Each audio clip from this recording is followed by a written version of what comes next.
One bright afternoon, the king was resting in his grand royal chamber, high up in the castle, when a loud voice echoed from the courtyard below. "Fresh apples! Sweet, juicy apples for sale!"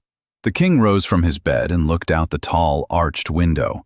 Down in the dusty lane, he saw an old farmer from the countryside, his face weathered and wrinkled by years under the sun, wearing a simple woolen cloak and a worn cap.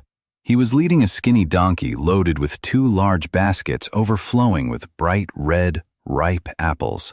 A sudden craving for the fresh apples stirred in the king's heart.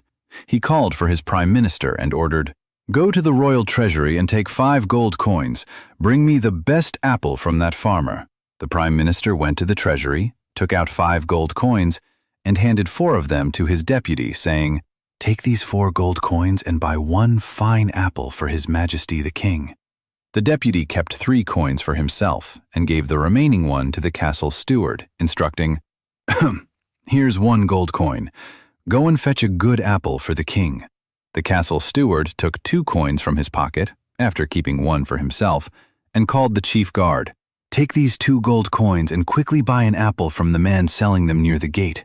The chief guard took 1 coin and handed it to the soldier standing at the castle gate, ordering him sternly, "Listen, take this gold coin and buy all the apples from that noisy peasant down the lane. His shouting has disturbed the king's peace."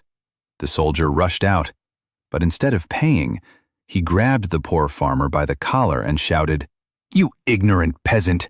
Don't you know this is the king's castle? Your loud voice has broken His Majesty's rest. I have orders to arrest you." The terrified farmer began to tremble. He clasped his hands and begged, "Please, sir, forgive me. These apples are the fruit of 1 whole year of my hard labor. Take them all, but please don't throw me in prison."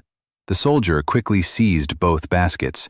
He kept some of the best apples for himself, then handed the rest to the chief guard, saying, "These are the apples I bought with 1 gold coin." The chief guard took a few apples for himself and passed the remaining ones to the castle steward, claiming, "These apples were purchased with 2 gold coins." The castle steward selected the ripest ones for himself and sent the rest to the deputy minister, saying, "Here are the apples bought with 3 gold coins." The deputy minister kept some choice apples and delivered the rest to the prime minister with the words, "These are the apples acquired with 4 gold coins." Finally, the prime minister selected the last 5 perfect apples and presented them proudly to the king, announcing, "Your Majesty, you asked for just 1 apple, but the farmer was so generous that he gave these 5 fine apples in exchange for the 5 gold coins." The king looked at the apples, smiled with satisfaction, and said, "My people are truly prosperous in my kingdom. 1 gold coin for each apple.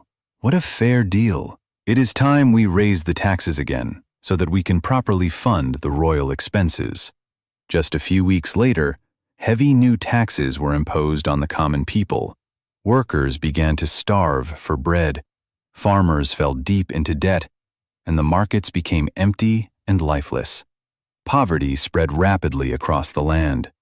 Even small acts of injustice are the foundation of ruin. A little corruption, if left unchecked, grows into a great evil. It becomes a habit, and in the end, it destroys both the ruler and the ruled. A wise king must pay attention to even the smallest matters concerning his people, because negligence in small things opens the door to chaos and corruption. Lessons. Oppression does not always come with a sword. Sometimes it begins with a single coin. Minor corruption, when ignored repeatedly, eats away at the system like rust on iron. A government can survive without perfect justice for a while, but it cannot survive with tyranny. A ruler who makes decisions based only on reports without proper investigation is playing with the destiny of his people.